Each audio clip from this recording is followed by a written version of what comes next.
Assalamualaikum warahmatullahi wabarakatuh.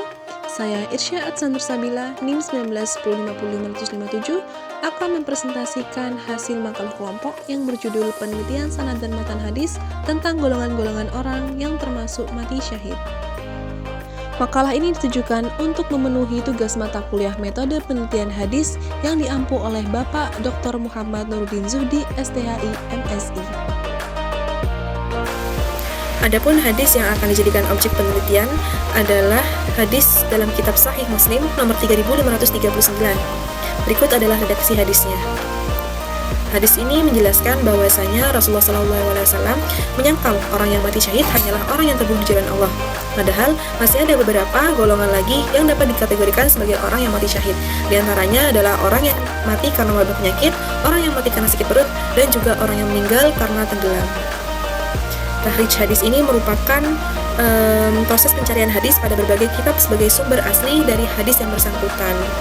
Nah, setelah dilakukan proses takhrij hadis secara digital menggunakan software kitab hadis 9 Imam dan Jawami'ul Kalim, kami menemukan beberapa jalur periwayatan lain, yakni dari hadis riwayat Ibnu Majah dan juga Ahmad bin Hanbal. Adapun redaksi hadisnya adalah sebagai berikut. Setelah dilakukan kegiatan takhrij hadis, kegiatan selanjutnya yakni adalah kegiatan itibar. Itibar merupakan upaya menggabungkan dan membandingkan seluruh jalur sanad hadis untuk melihat apakah hadis yang diteliti tersebut didukung oleh jalur periwayatan lain atau bisa disebut dengan mutabi dan syahid atau tidak. Nah, untuk memperjelas dan mempermudah proses kegiatan itibar, diperlukan pembuatan skema untuk seluruh sanad hadis yang setema dari hadis yang akan diteliti. Adapun gambaran skema sanad dari jalur sanad hadis yang diriwayatkan oleh Imam Muslim, Ibnu Majah dan Ahmad bin Hanbal tentang siapa saja orang-orang yang tergolong mati syahid adalah sebagai berikut. Berikut dengan tahammul wal adanya. Nah, setelah dilakukan kegiatan itibar, kegiatan berikutnya yakni meneliti pribadi dari periwayatnya. Nah, apabila seorang ingin mengetahui kevalidan suatu sanad, maka perlu dilakukan analisa biografi terlebih dahulu. Nah, berikut adalah tabel biografi perawi yang bersangkutan dalam hadis yang menjadi pembahasan makalah ini. Pertama yakni biografi dari perawi-perawi jalur Imam Muslim. Kemudian yang kedua jalur Ibnu Majah, dan yang terakhir yakni jalur Ahmad bin Hanbal. Setelah mengetahui skema sanad dan biografi dari para perawi yang bersangkutan, maka kita akan dapat menganalisis ketersambungan sanadnya. Adapun terdapat 3 tolak ukur yang dapat dijadikan dasar penilaian. Yang pertama itu ada tahammul wal adanya, yang kedua jarh wa ta'dil, kemudian yang terakhir yakni adanya syahid dan mutabi atau pendukung periwayatnya. Yang pertama dilihat dari segi simbol periwayatan yang digunakan. Rata-rata semua jalur sanad menggunakan 2 simbol, yaitu hadatsana dan an, kecuali Imam Muslim yang ada tambahan siwat akhbaronanya. Nah, simbol hadatsana dan akhbarona merupakan adat tahammul wal ada yang digunakan untuk menunjukkan bahwa satu hadis itu menggunakan metode asma, al-qiraah dan al-ijazah, yang mana simbol tersebut menunjukkan kemutasilan suatu sanad. Oleh karena itu dapat dipastikan antara guru dan muridnya itu pernah bertemu serta mendengar langsung hadis yang diriwayatkannya. Adapun periwayatan dengan menggunakan simbol an, yang mana simbol tersebut ada pada setiap jalur periwayatan Imam Muslim, Ibnu Majah dan Ahmad bin Hanbal. Nah, simbol tersebut merupakan adat tahammul wal ada yang digunakan untuk menunjukkan sebuah hadis diriwayatkan dengan metode ilam ar-rawi, yakni pernyataan seorang ulama hadis kepada seorang murid bahwa ia menerima sejumlah hadis tertentu atau buku-buku dari seorang yang mempunyai otoritas tertentu. Nah, dengan demikian dapat dipastikan antara guru dan muridnya pernah bertemu langsung, sehingga simbol ini juga menunjukkan kemutasilan suatu sanad hadis. Yang kedua adalah jarh wa ta'dil. Nah, berdasarkan tabel biografi yang telah dipaparkan di atas, baik perawi yang ada dalam sanad Imam Muslim, Ibnu Majah maupun Imam Ahmad bin Hanbal seluruhnya mendapatkan penilaian yang positif. Nah, komentar positif yang diberikan antara lain siqah, syuduh, dan juga al-hafiz. Dan yang ketiga yakni dilihat dari adanya pendukung periwayat atau syahid dan mutabi'nya. Dilihat dari skema sanad tadi, maka hadis ini tidak memiliki syahid karena yang diriwayatkan oleh satu orang sahabat saja, yaitu Abdurrahman bin Syakhar atau Abu Hurairah. Sedangkan sanad yang memiliki mutabi hanya terdapat pada tingkatan periwayat ketiga dan keempat. pada tingkatan yang ketiga, Ubaidullah bin Miqsam menjadi mutabi dari Suhail bin Zakwan. Nah, walaupun di riwayat itu menjelaskan bahwa Suhail mendapat hadis ini melalui Ubaidullah bin Miqsam. Dan pada tingkatan keempat, jika kita menjadikan jalur sanad Imam Muslim dari Jalil bin Abdul Hamid menjadi patokan, maka Abdul Aziz bin Al-Mukhtar, Khalid bin Abdullah, Hamad bin Salamah, dan Wuhaib bin Khalid menjadi mutabi dari Jalil bin Abdul Hamid. Nah, ketidakadaan syahid dan mutabi di tingkatan pertama tidak menurunkan kualitas sanad ini, karena para perawi di dalam hadis ini memiliki derajat yang sikoh. Maka dengan demikian dapat kita simpulkan bahwa dari 3 kriteria di atas terlihat bahwa sanad hadis tentang orang-orang yang termasuk golongan mati syahid pada hadis riwayat Imam Muslim nomor 3539 ini berstatus sahih. 7 jalur sanad dari 3 mukharij seluruhnya mutasil atau bersambung. Selain itu, hadis ini marfu hingga Rasulullah SAW dan tidak ada perawi yang dinilai dhaif. Nah, masuk pada tahap selanjutnya yakni penelitian matan hadis. Penelitian matan hadis ini merupakan suatu upaya dalam bentuk penilaian terhadap matan suatu hadis. Nah, untuk menentukan apakah matan hadis tersebut sahih atau dhaif, seperti itu.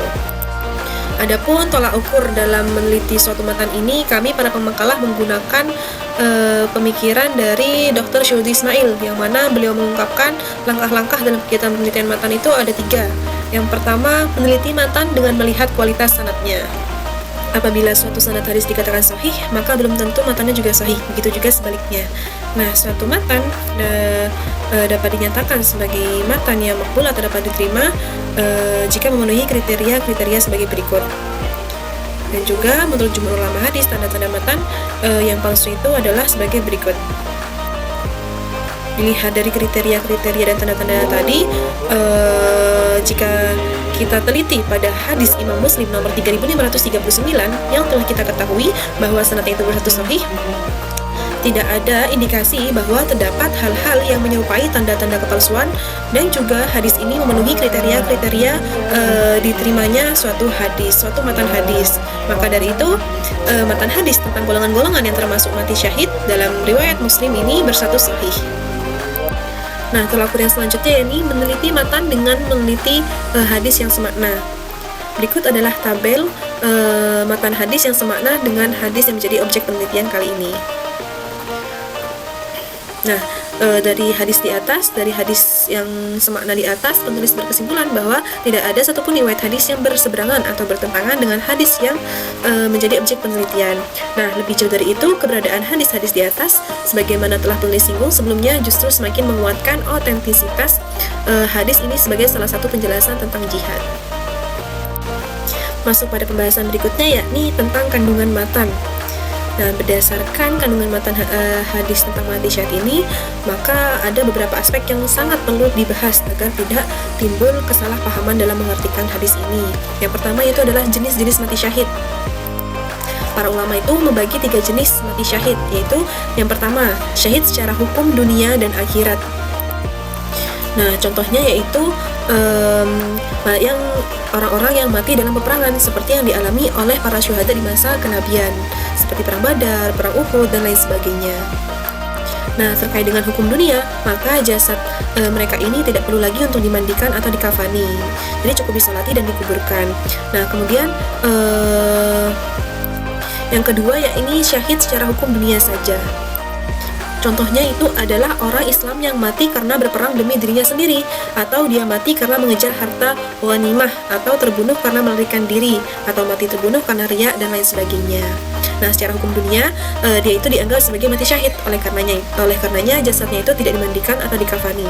Sedangkan di akhirat hisabnya itu tergantung Allah Subhanahu wa taala, apakah akan dimasukkan ke dalam kelompok yang mati syahid atau tidak. Dan yang ketiga itu adalah syahid secara hukum akhirat saja.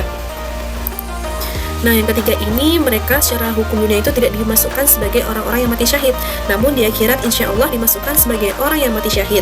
Oleh karena itu jasadnya itu tetap diperlakukan sebagaimana orang biasanya, dimandikan, dikafani, disolatkan dan dikuburkan. Namun di akhirat nanti dia akan diperhitungkan sebagai orang yang mati syahid. Nah, para ulama dalam mazhab Al-Hanabilah menyebutkan bahwa jenis mati syahid itu ada lebih dari 30 macam. Nah, yang selanjutnya yakni terdapat syarat-syarat orang dapat dikatakan mati syahid. Yang pertama yaitu jihadnya itu melawan orang kafir. Berikut dengan penjelasannya. Kemudian yang kedua itu adalah jihad resmi program negara. Dan yang terakhir adalah jihadnya itu bukan bobot, seperti itu. Nah, kemudian pembahasan terakhir yakni tentang kontekstualisasi kandungan matan hadis dengan isu-isu terkini. Yang pertama yaitu ketika KRI Nanggala 402 yang tenggelam. Nah, kejadian tersebut termasuk dalam mati syahid menurut hadis Imam Muslim. Nah, yang kedua itu adalah orang Islam di Gaza yang meninggal akibat serangan tentara Zionis Israel. Nah, itu juga termasuk pada mati syahid sebagaimana dalam hadis yang tertera pada hadis Imam Muslim nomor 3539. Masuk pada kesimpulan, berdasarkan penelitian sanad dan matan hadis di atas, penulis mendapatkan hasil bahwa hadis tentang golongan-golongan yang termasuk mati syahid pada hadis riwayat Muslim nomor 3539, sanadnya itu bersatu sahih.